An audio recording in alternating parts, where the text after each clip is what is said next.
Flyers hot on their heels, although not playing great, but they are hot on their heels. They're in the next spot. And some news with Philly as they get back to action coming up on Saturday. Carter Hart gets the start in goal tomorrow per the Flyers. Alain Vigneault waited until after he spoke to Carter Hart and Brian Elliott before publicly relaying that news. Of course, we know the situation that's being dealt and handled down there in Philadelphia. With the way you see it being handled, are there going to be ripple effects of this going forward, not just this mini incident? I mean, I'm curious to see. You know, I've been saying that Carter Hart is a really bright, mature young man, supremely talented, supremely focused, and by everybody that I speak to in Philly and beyond that have played with him, that have trained with him in the offseason, everybody talks about just how focused he is on his game and how mature he is and what his work habits are like. And then the Flyers came out, and some of the comments from head coach AV didn't reflect that.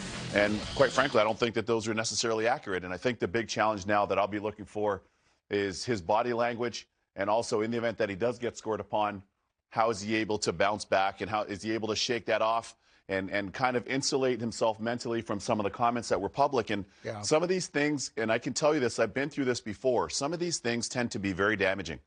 And they're very damaging because as a player, if you know you're not playing well, and Carter Hart knows he's not at the top of his game, but he's not alone.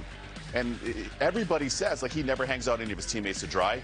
He's always accountable. Hey, I'm not playing as well, or I need to make this save, or what have you. But the point in just revisiting the damaging piece is you've got an outstanding young asset here, and also a great young man. And you have to manage the man and the person inside of the jersey and the gear. And they've fallen short on that, so I'm curious to see where this goes from here. Yeah, I've heard you strike on this a couple of different times, and I really do agree with you. You know, I agree with the conceptual idea of, hey, it wouldn't be a bad idea. Let's just pull him out of the mix. Totally. Give him some practice time, because practice time is really at a premium right now. No question. But give him some time to just work on his game. Let's give the support staff around him. Let's retool and allow Carter Hart the opportunity to get back to form. The one thing you didn't need to provide was make really any kind of a public statement apart from we're pulling him out of the mix for a couple of days. The rest of it, the outward, you know, kind of supplanting it, supporting it with reasons and some of the things that Carter Hart might perceive as, you know, somewhat of an attack on his personal training habits or things like that. It felt to me like piling on. Didn't need to do it. You just make the simple decision. We're going to take him back. We're going to have him work on his game, and it could really end there.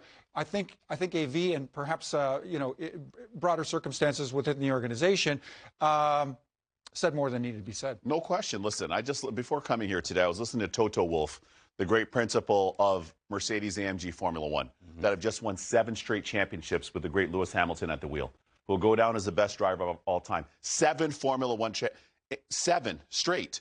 So that's like winning 7 straight Stanley Cups. Absolutely. Right? And I'm listening to Toto Wolff say, hey, listen, we do this in collaboration with everybody. It's everybody at the factory in Germany. It's everybody at the factory in the UK. It's everybody in the paddock. It's our whole team, technical team, pit crew, everybody, all the way up to Lewis Hamilton.